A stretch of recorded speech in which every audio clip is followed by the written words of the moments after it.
You're listening to the Hella Well with Danielle show, a podcast taking women of color on a journey exploring all things wellness and travel related. We're all about showing you how to put on your oxygen mask first and creating lasting self-care habits that will free you to travel the world and live the life you truly desire, and not one you have to fake loving. I'm your host, Danielle Washington. Now let's buckle up and start this journey.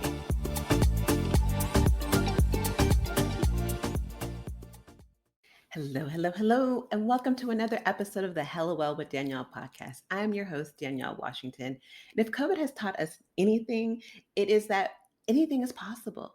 That includes living the life that you truly choose. That means maybe possibly leaving your job. It's leaving a relationship, moving somewhere else, and pivoting in your life. And I wanted to bring up the ideal of pivoting, not just in a job, because most times we think of pivoting in a job, but it could be pivoting your mindset, living your living situation, pivoting in so many different ways. And I've done a couple pivots in my life. I know I'm in a major one right now. And sometimes we get stuck and we get in our own ways because we're like, oh, what about the finances? What will people say? I don't know, all these different things. And so I wanted to bring on Stacy Griner, who is an amazing coach who is really dedicated and truly believes that at any point, especially right now, everyone can live their best life right now. And she's committed to helping women do that. And I feel like I wish I had a Stacy because for me, when I was going through it, I had all these different things. And so I wanted someone to come on and help you figure out, how can I pivot? What are things I need to be thinking about? And learn the lessons that she's learned from pivoting so many times in her life, from going from corporate job to starting a franchise to moving to different locations. So I call her the queen of pivoting, and I wanted her to come on and help you all on this pivot. But before I have her come on, I also wanted to mention that it is Women's History Month. We just got out of Black History Month. It felt like it went like that because that's what February always feels like. But I wanted to do something different, because as a woman who is Black, I wanted to kind of doubly celebrate this month. And so what was doing in February, but I'm also doing in the month of March, is I'm offering everyone who signs up for a Reiki session. So if you get one Reiki session, you get another one for free, because that's my way of saying I want to support my people. And so if you want to make sure you sign up for a Reiki session, go to hellawellwithdanielle.com and you can book your session. All right, let's get into this goodness. Hey, Stacy, thank you for joining me on the Hella Well with Danielle podcast. How are you today? I'm doing awesome. Thank you so much. I'm so excited to have you on here because for me, you are like the queen of the pivot. Like, I just feel like when I met you, you're like, I have this amazing career and I'm about to say deuces. I don't want to give away any of your story, but like, I know for me, when I think about my pivots in the back, when I did something, I was like, I don't really know why I did it. And don't know how I had the courage, but I think listening to you, I feel like there was just something motivational. And so I really want you to tell people, like, why did you jump? Like, how did you jump? And why is the pivot so important, especially in this mid-career time frame when a lot of us are like, oh my God, I'm over 30, I need to be thinking about marriage, or I'm over 40, I need to be thinking about stability. And yet we're here jumping. Why? Right. How? Give Right. us give us the tea. Yeah. So I kind of, I would say I was thinking about pivoting probably at least 5 years before I actually took the leap. And when I think back about that, I'm like, do not wait that long and suffer in silence. In silence, don't do what I did. Because the calling had always been there. So yes, I worked in a, corporate legal technology space, worked there for 18 and a half years, long hours, was just the norm since I started the career. And, 5 years, prior to, leaving corporate, I just was starting to really try to figure out like what I wanted to do next. I was really tired of what I was doing. And here's the thing, I didn't really enjoy the work. I just was good at it. Yeah. Right. So I created this whole career and became a subject matter expert at something I was good at, but something I wasn't passionate about, something that wasn't even in my purpose wheel at all. And so Once my kids were older and I started getting closer to being an empty nester, that calling to do something that was more meaningful was becoming louder and louder. And on top of that, I was completely burnt out. I was depressed. I was struggling. I was like, why am I doing this? But at the same time, I had the golden handcuffs on. The job was paying well. I was just like, listen, don't mess up a good thing, girl, or what I thought was a good thing, right? Yeah. And really devaluing my mental state, devaluing, my self care. And what happened was on a random Monday morning in early June of 2017, a colleague came to work, went to a meeting like he normally does, left the meeting early, and then an hour and a half to 2 hours later, we were having to explain to our teams that he was tragically struck by a train. And I throw Oh up air God. quotes because I'm like, tragically struck by a train. Like, how do you get tragically struck by a train? Like, you know, it's not New York City. Nobody's pushing you in front of the train. Um, but needless to say, this was somebody that I knew, someone who I had talked to a lot, someone who I had referred um, um, coaches to in terms of I was in two triathlons and he was interested in doing one and he seemed really normal. And it really opened my eyes. So for the next 6 weeks, we're just helping our team like work through this whole grieving process. And then one day I woke up and couldn't get out of bed. Mm. And that was like the catalyst for me to start really thinking about like, Stacy, you don't want to wake up and it be like a normal day and you've just lost every will to live, right? Because so many of us put on that veil at work. So many of us put on that, we code switch and we put on the face and we, you know, won't go into these spaces where we're really doing, work that maybe, like I said, we're good at and pays Yeah. well and it connects to our livelihood and it makes sense. And I'm not knocking it, but it doesn't, you know, give you anything else. It doesn't provide you that purpose, that meaning that you were here for. Like, Yeah. and so that was really powerful for me. So, needless to say, I was out for a while. I took a medical leave. I was out for a while.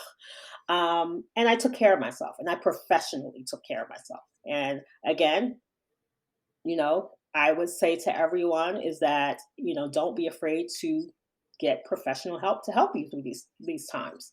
Mhm. Um, it was like the best thing I did for myself. And I got well. And then I went back to work. And then within 2 weeks, it was like the same thing. And I was like, my God, what am I doing? Like, what am I doing? So I started looking at all this vacation time I had accrued over 18 and a half years. Right. And Mhm. realized I literally had like 6 weeks worth of vacation. Like, Yeah. like literally craziness. So I started taking some time off. So over the next few months, I started taking time off, and then I was in Guatemala, one of my favorite countries, and it was there that I was just like, "What are you doing? What are you doing? You don't know what you're going to do next, but you know you are smart, you are capable, and you will be able to figure things out. You need to answer this calling." And so I went back to work and I gave my notice. And July 3rd was my last day because July 4th, I wanted to wake up and be free and independent of that life. Yeah. And that's what I did. What are the reasons you think people stay stuck in, like, not making a decision to move to the next chapter? Like, why do we feel like, what are kind of the things that keep us stuck in, should I make that decision to jump or should I not make the decision to jump? Like, I gotta believe there's some commonalities of why people get stuck in that decision making process when they're thinking about the next chapter. Absolutely, absolutely. A lot of it is they don't know. Like I say this, I talk about professional equity all the time with my clients because so many professional women who have been working in careers, particularly if you've been there 10 years or longer, or you've been in a career, maybe not the same job, but in a specific career 10 years or longer. And even more so if you're just in that career because you do it well, but not necessarily because it's a passion. Mhm. What happens is we put so much value into the role and it becomes a part of our identity. And then we lack the skills to learn how to articulate the value of that experience, the value of all the years of experience that you have, and we're unable to articulate that to others on what we do and what we're good at, and so it keeps us in a paralysis state of not doing anything, right? Because we're Yeah. afraid we don't know how to do anything other than the thing that we're doing. So I'll give you an example to help people sort of illustrate what I mean by this, right? So a teacher may say you're a teacher, right? Mhm. And so you taught seventh grade, right? Seventh grade math, right? And so your identity is that you're a seventh grade math teacher, right? For somebody to kind of pivot into, say, what I teach, which is, you know, providing aspiring midlife, entrepreneurs with the support, the mentorship, the strategy, the training, and really more the safe space to kind of plan that exit, Mhm. is really learning how to articulate the seventh grade math teacher. What did you do? Like, how can you take that professional equity and redefine it and reframe it to do something else that you're more passionate about and turn it into, being able to sustain yourself by doing that, right? And so a teacher has tons of skills, time management skills, curriculum development skills, writing Patience. skills, right? And so, right, patience, Jesus, right? And so the world has changed fundamentally, work has changed, and there are so many opportunities, right? My mantra, and I tell all of my clients this, is life doesn't shrink as we age. It actually expands to so many more rich opportunities if we just take the time and get the support in order to kind of pull that out of ourselves to really unlock that potential. Yeah, and I think a lot of it has to do with the fact that we just don't trust ourselves. I think we're so focused in on Right, external validation of, what will others say if I'm a teacher and I now want to right, go be a balloon artist? Like what will others like right, we're so afraid of that, but because we're so focused on what others will think and that external validation, especially in this day of social media being so heavy, that we right, don't feel that, oh, maybe what I'm thinking can't be right because it's not quote unquote the norm. And I think we also right. get stuck on that feeling of what you were talking about earlier is, well, I have a comfortable life. And I think that was my situation, my job, where the first time I really, well, the second time I really pivoted, the first time I pivoted was when I moved to Italy. But the second time I had this great career where I was traveling the world on someone else's dime, going to all these like concerts around the world and, having a amazing life. And I was paid very well, but like you, I kept getting physically and mentally sick, and like I dread going to work Hmm. even though I had this great job. People were like, "Well, I don't understand. You are living the best life and yet you're unhappy. How are you not grateful?" But I wasn't, and when I was getting ready to consider leaving, I was like, "But what are you going to do without the money? What are you going to do? Like, are you going to like who's going to you got to pay for your own travel?" I'm like, "Are you sure you Hmm. want to leave that?" Hmm. And that got Hmm. me stuck, and it was I was talking to you beforehand, like, I really don't know what was the decision that really got me out. All I know was it was a day where they were trying to take away my office.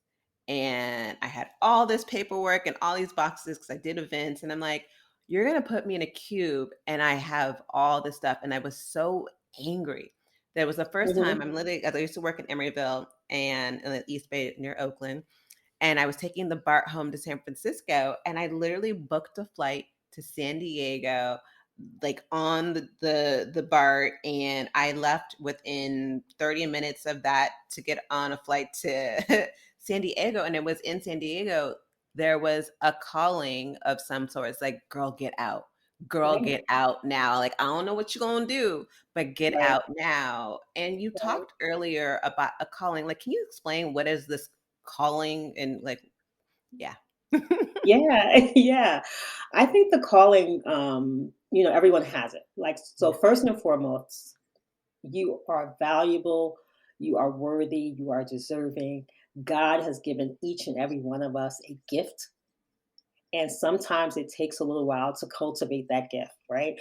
But his gift comes to you through a calling, right? So you kind of have something within you that tells you you're meant for something more. You're supposed to do something else. And so the calling might sound like a whisper in the beginning, Mhm. right? Especially when you have like, responsibilities like I gotta pay my rent, I gotta eat, all Right? these The things, big right? one. I got my car note coming up, right? Gotta keep the cell phone on, right? So in the beginning, the calling might sound like a whisper because all of your, and I'm throwing up air quotes, needs, and I'm only throwing up air quotes in terms of saying needs is because needs are very relative, right? Mhm. Like, is it really a need, right? And so your needs are louder, so you don't necessarily answer the call. But the more inner work that you do, the more work that you do to really connect with yourself, to understand that your happiness, you are deserving and worthy to be happy. Like you are deserving and worthy to want to get out of bed to go to work, right? You are Mhm. deserving and worthy of that. And so when you think about that and it starts to become something really start to connect with on a deeper level, and you start dealing with doing the inner work that's required, then the calling starts to get a little bit louder and louder and louder. And although you say you can't really pinpoint when it was, you really could, because it all comes down to an experience you had that happened, right? Yeah. And it's like, wait a minute, that experience made that calling really loud that day, right? And it's like, and for me, That. right, it was like, right, right. And like, even when my calling became loud and we had this tragedy at work and it really made me re-examine my life and re-examine what I was doing, I still didn't leave for almost a year, Yeah. right? But that was the when the calling got to the point where it was so loud, like I could no longer ignore it. And what I also tell my clients is that when you're answering the calling, it requires a faith walk. And a faith walk is hard work. It is Yeah. hard because you're not going to have all the evidence to support this walk. And so you have to walk by faith. And a faith walk is hard because we're human and we want tangible things that we can feel, taste, touch, smell, whatever, to make it real to us. And I hear you on that faith walk because I was like, "Trigger, it's trying to trigger me." I was like, "Trigger alert." But it's one of those things where call it a faith walk, the mindset, like, there's gonna be resistance to doing something new, and Mhm. how do you work through and have the mindset to kind of work through the resistance when you are doing something new? Like, what helps you?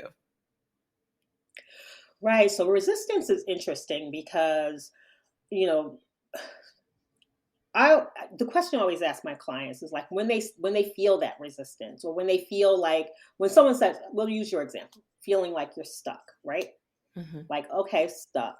Then let's unpack that a bit, because you have to start questioning you have to question your doubts, right? You have to start questioning your doubts, right? Mhm. Because when you start to question your doubts, you try to start to unpack that resistance, right? Like, where is the resistance really coming from?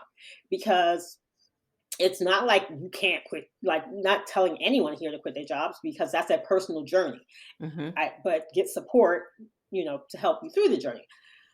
But you need to start to question the doubts that are coming up to make sure that you're dealing with the right resistance, right? Um, the resistance might be, let's say you quit this job that, you know, I can't find another job, right? That's the resistance. I can't find another job. Well, like, have you tried? Like, have you updated your resume? Like, let's start to unpack that. Like, you have to start questioning the doubt, right? So if, or I'll put it to you like this: like, a lot of people will tell me that they don't want to leave their job because they're unsure if they can make the same amount of money, right? Mhm. For some reason, we have been conditioned to believe that we are unable to um, to create an income stream unless it comes from a source outside of ourselves, right? Yep. And that is a very interesting mindset shift that has to happen, because going back to what I talked about, your professional equity is yours.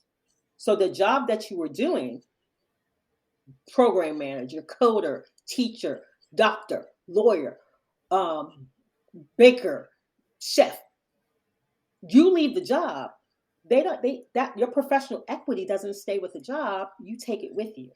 And so when you think of it in that way, then you start to really understand the only thing stopping you from making the same amount of money is you, Yeah. because no one's taking your professional equity from you. You Yeah. just feel like it has to be tied to someone else giving you the value for it. And so there's a lot of deep work that has to, happen. And that's why a lot with my programs in particular, and how I work with people in particular, is we spend quite a bit of time in the beginning just on mindset, because you have to really release and learn how to reframe your mind. You have to really release old habits, old thoughts, old patterns, and start to believe new things. And how a belief is nothing but a thought that you keep on thinking. So you have to create new thoughts, more powerful thoughts that are in alignment with where you want to go. Because those more powerful thoughts, the more you think them, they become a belief system. And that belief system is going to be the foundation of where you're going to rise. Yeah, I totally agree with that. And so, what are tips that you can give to people to strengthen their mindset during these time frames? Yeah, so interestingly enough, people underestimate the powerfulness of simple practices. There is not a productivity book out here right now by the world's greatest authors that don't have simple, basic practices that they tell you to do in order to strengthen the mindset, Yeah. right? Simple practices like daily affirmations, simple practices like mindfulness, right? Simple practices like having self compassion, right? Self compassion is a big thing for me, because all of us struggle with this. We struggle with imposter syndrome, and we struggle with really feeling worthy, Hmm. right? And so even though we say we're worthy, but this is a daily practice that has to happen, right? And that's the biggest thing. It's like, these small habits and things that, even listen to Oprah. She'll tell you the same thing too. What does Oprah do? She talks about affirmation. Well, Oprah got like 10 books on just quotes and affirmations that she reads every day. She goes to her faith-based books, right? Yeah. And these are all, she writes in a journal. These are all things that are consistently done over and over and over by successful people. And still, we're still out there still thinking like there is like this magic bullet, right? It's not, right? It's the practices that you do. So part of it is changing your routines and making it work for you. You don't have to do something exactly like someone else. You figure out what it is that works for you, and then you keep doing it over and over and over and over, right? That becomes Hmm. your belief system. That becomes your value system. Make it, personalize it to fit you.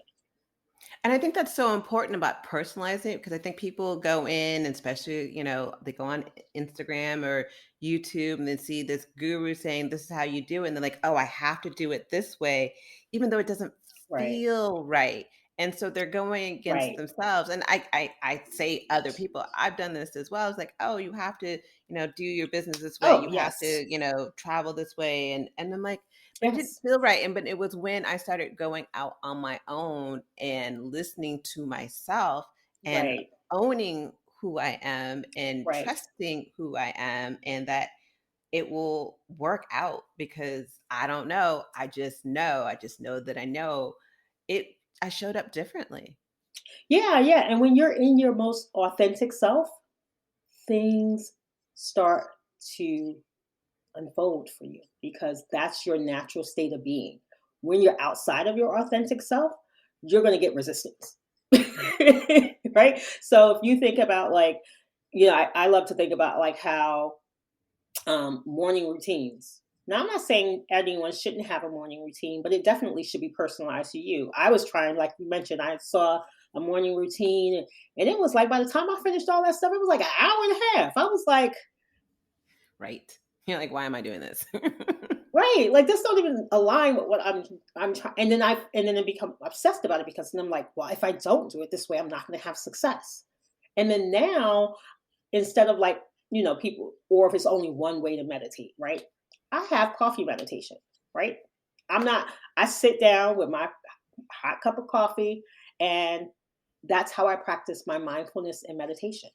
Hmm. Is my eyes closed and I'm sitting there with my no, but am I meditating? Am I taking mindful moments? Yes. And so do it so that it speaks to you, do it so that it's personalized to you. And, a lot of this is like you understanding how incredibly unique that you are. There is no one like you. Hmm. That's the creator's blessing. There is no one like you. So you have gifts, you can bring forth those gifts.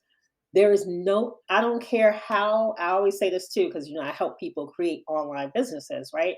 Or really to take their professional equity into an online business, right? And I tell them, they're like, the market's saturated. No, no, no, no. There's billions of people on this planet. Right. And now the way the world has shifted, work is, we in uncharted territory. We are creating our new workforce from the last couple of years, that how the pandemic has shifted all of us. And so we need to really reimagine what work is. And then particularly those of us who are in midlife, I'm so passionate about for those of us in midlife, because we come from a different generation, where we're taught differently, right? So my Hmm. generation, I'm Gen X.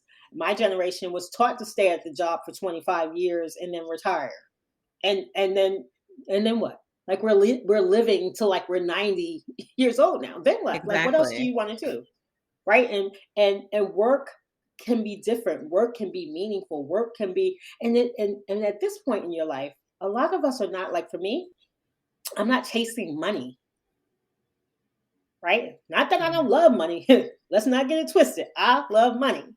Money loves me. Money is energy. I want it to flow to me, but I'm not chasing it, right? Money is, I'm attracting money. Money is coming to me and flowing to me easily because I'm now walking in my most authentic self, showing up as my most authentic self. And then in turn, that is really helping me be in a space that doing the meaningful work is more important to me than money. So it's a completely different mindset shift. And you talk about money being energy. What do you mean by that? I know what you mean by, but I want you to explain that to people. Yeah. Yeah. I just feel like money is just energy in a sense that vibrationally, there is no, the creator created this world, it is full of abundance. Um, the scarcity mindset that there is not enough, just now I'm saying release it, guys. And I know it's hard to do, right? It's hard to do when your bills need to be paid, things like that. But once you recognize money is just energy, it's just and it's going to show because money is going very digitized, right? Which if that don't tell you it's energy, and that you thinking, you know what I Hmm. mean? Like it's like this esoteric type of thing, right? Because when you're vibrationally in your most authentic self and you're doing things that really mean something to you and it makes you feel good, abundance just flows that Yeah. way. And abundance can come in many ways. Richness comes in many ways, not just money, but money is just one of those ways. But Mhm. all of a sudden you have opportunities to speak. Like you reach out and you have this platform. This is a blessing, right? That you are able to provide this platform to reach so many people, and that we've connected on that vibrational energy, right? Money is energy, and I'm saying money, but like vibrational energy, that we come together to bring this message to people, right? And it's going to help people. Yeah. It's going to help people find themselves and define themselves and redesign their lives. And that to me is what I mean by like money is energy. Like people are equated with money, but money are just it's just energy.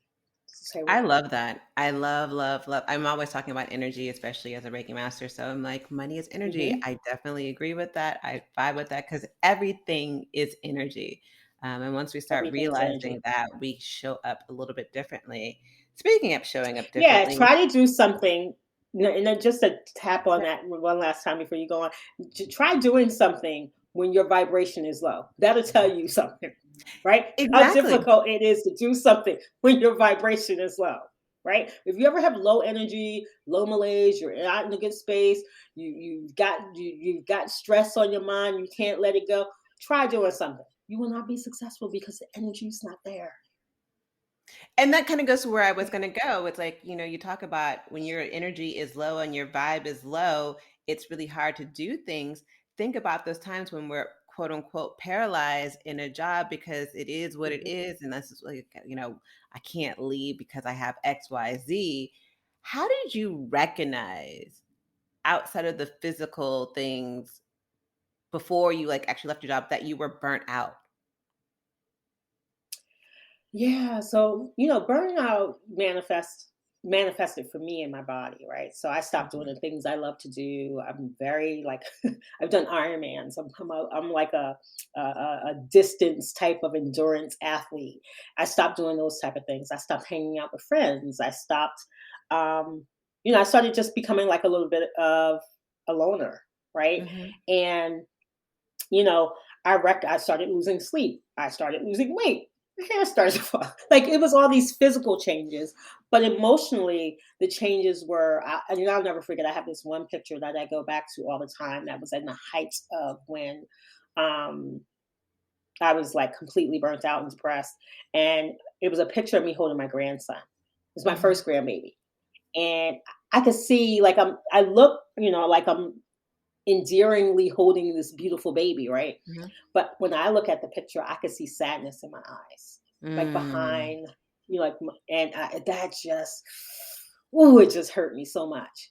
And it's a picture that I go back to every now and then. Sometimes, even when I'm having hard days, because one thing I want to leave with everyone too is that this is a daily practice. yeah, This is the mindset work is a daily practice. I'm not going to sit here and say I don't, I never struggle with imposter syndrome because that's not true. Every time I have to send out a proposal, I'm sitting there, right? like, okay.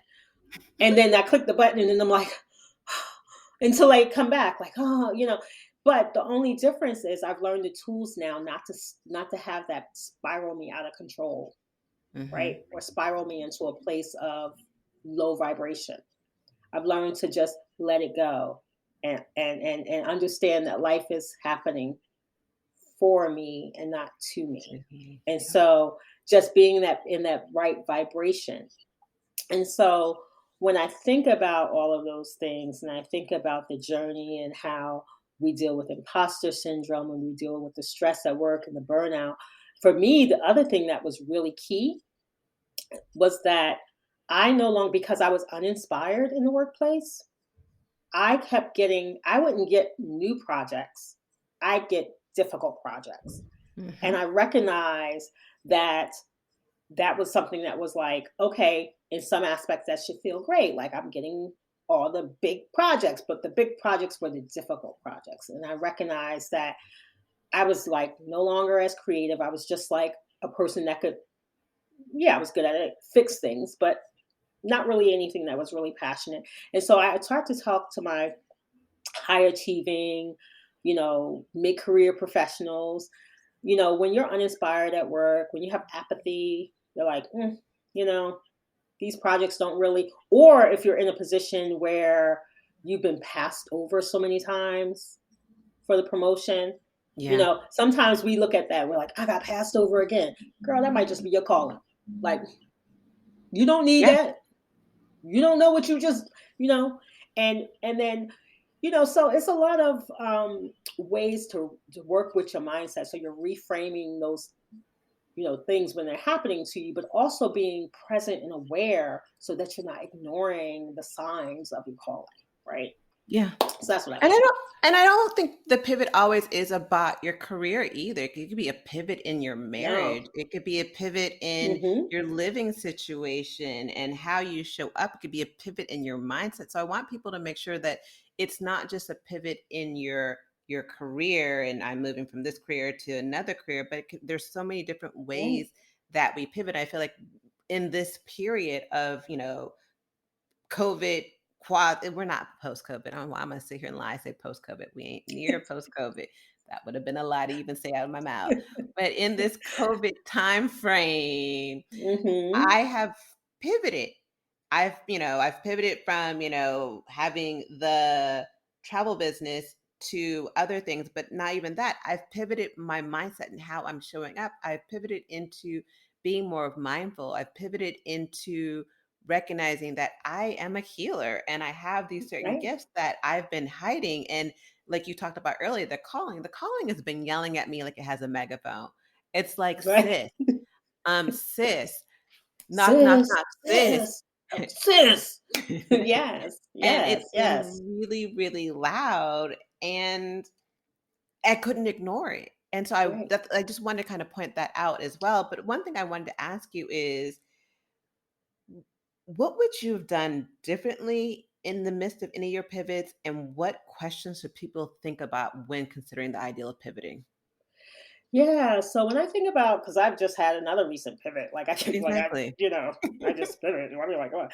Um, but yeah, well, so when I think about pivoting, I always think about, when I'm starting to feel resistance in the current thing that I'm doing, and it doesn't feel like it's easy anymore, like it Mhm. doesn't feel like it's aligned anymore.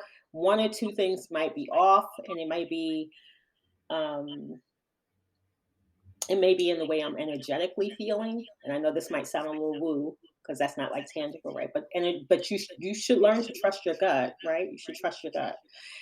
And so when I think about that, I'm thinking about when I'm ready to pivot, how do I check in with myself? Mhm. Like, am I happy? Right? Does this thing bring me joy? How much stress am I experiencing?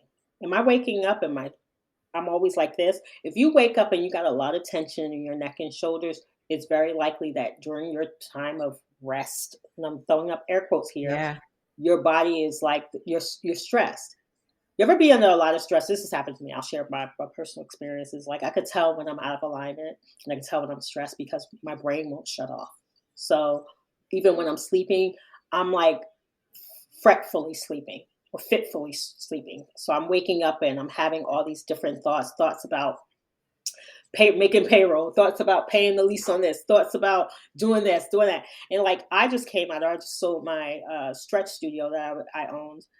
And believe me, you want to talk about some stress? I bought that stretch studio right in the middle of the pandemic. Mhm. We built out the space for like 4 months, our permanent space. We moved into our space for the studio February 19th, 2020, and March 16th, 2020, I had to shut down. So all the work I had done for the previous 8 months, getting that studio, building brand awareness, building out the Mhm. physical space, all of that came to a halt. And you want to talk about somebody who was like wall sliding? It was like, oh, yes, right. And I could have pivoted then. I could have pivoted and quit then, right? But something told me like this is for this community. This is a holistic healing experience. It's for the community, and so I stuck with it, right? But then, and believe me, I stuck with it, and I'm so proud to say I quadrupled our revenue year over year the Wow. last 2 years In the midst of a pandemic, that's beautiful. in the midst of the pandemic, right? And so, but then it became a point where I recognized I had taken it as far as I could take it, right? Mhm. I could take it in terms of where my energy was, right? And I had missed doing the type of work that I really, really wanted to do, which is helping midlife professional women answer their calling. And so I sold the business. Now, why did I make that pivot? Because energetically, it was time. And that's what Yeah. I'm talking about when people say how do you know when it's pivoting? That it's all the pivot is like the calling. All of it is tied together because you won't be able to ignore it. And then as soon as I did that, And mind you, it's still in the process. We're still working through things. But as soon as I made that decision, and I don't know about you, because it definitely felt like the same thing when I made the leap out of corporate and Mhm. just, I didn't even have a plan. I just left. Where I was like, well, I'm out. Right. But I woke up, and it was a reason why I chose July 4th as my July 4th will forever be my Independence Day I because love I you. woke up free. Yeah. I woke up free, free to design the life I want to live, free to design it on my terms, right? And it's literally changed my world. Just being my most authentic self and listening to that calling and walking that faith walk. That faith walk is hard, y'all. I'm not gonna lie. But I have coaches, there's people, a support group, we all, but you can do hard things and you are not given that calling unless it's for you, And I right? love And that so you that's the say faith as well. I love you say that you're not given that calling unless it's for you, but also that we need support. And because I do think what Mhm. we do, no matter what it is, support is key. So, and I know you are someone who is supporting so many people through this pivot in all aspects of this life. How can they work with you on their next chapter in their life? Yeah, so I'm actually going back to what I really, really love, which is high touch, high results private coaching. So I really, I'll build community, and yes, I'll make connections with people and all of that. But I really, really, really love the high touch, high results private coaching one-on-one. And I love that for midlife, mid-career professionals Mhm. because there's a couple of things that they say all the time is that they need the support, they need the mentorship, they need the training, they need the strategy, and they need the safe space. And when they say safe space, they're talking about the privacy. I can't tell you how many people, professional women who I've worked with, who want to keep it a secret even from their family that they're deciding to leave their job because they know that other people are going to have opinions. So that's what I provide. I provide one-on-one private coaching, high touch, high results, and it's really helping them with the support, the mentorship, the training, the strategy, and the safe space to design that next chapter in their lives, whether it's on their personal level or on Mhm. us launching a business level. We're going to get you back to the place where you are thrilled to get up in the morning, get out of bed, and do the meaningful work that sets your soul on fire, really, you know? Yeah. And so that's And what I do. that's important. So I'll make sure that everyone gets access to how to reach you and all your links and stuff like that. Because I think Absolutely. we need you. And there's so many people, especially during this pandemic time, people are waking up and they're hearing the calling louder than they did before. And I Mhm. think, but they're still kind of like, well, oh, okay, I'm hearing the calling. So what do I do next? And I think you are a great source for what to do next. And so I honor and thank you for doing what you do for the community and the collective and just for being here on the show. I always love to ask people Thank some quick you. fire questions at the end. And so whatever comes to your mind, just answer the question. So the first question I Okay. always like to ask is people like, when did you know you were Black? Wow. I don't know. Like, I think I've always felt like I was Black. Maybe. I don't Okay. know. That's a good one. When did I know I was Black? I've always been surrounded by people who look like me from birth. And so I would say probably as early as maybe like 4 or 5. Okay.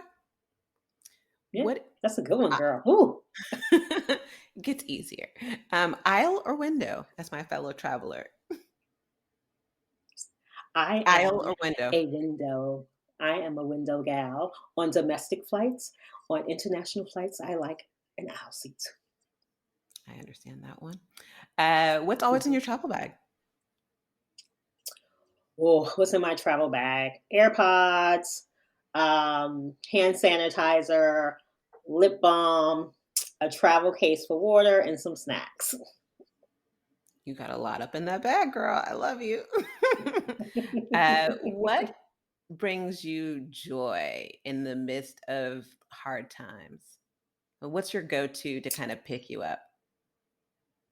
So these days, the last 4.5 years, It's these little videos of my grandbabies, and they're small. Aw. They're probably like 8, 9 months old, and they're giggling, and it's still that the first laughs when they really, like, giggle and they're trying to gasp for breath, like, Yeah. that is my pickup all the time. I send it out to it's so funny, I send it out to friends sometimes, like, you can't not feel better listening to this little baby laugh, that little gut laugh. So that's my pick me up. I love it. And what does living hella well mean to you? Living hella well means for me to be able to live life on my terms. Mhm. Um, I have a much simpler life now, and I love it. I love it. Simple. I constantly tell people life is simple and good, and we are blessed. And on that note, thank y'all for being with us. Thank you, Stacy, for being on the show and imparting us with such magical wisdom. And I hope to see you guys next week. You. Ciao.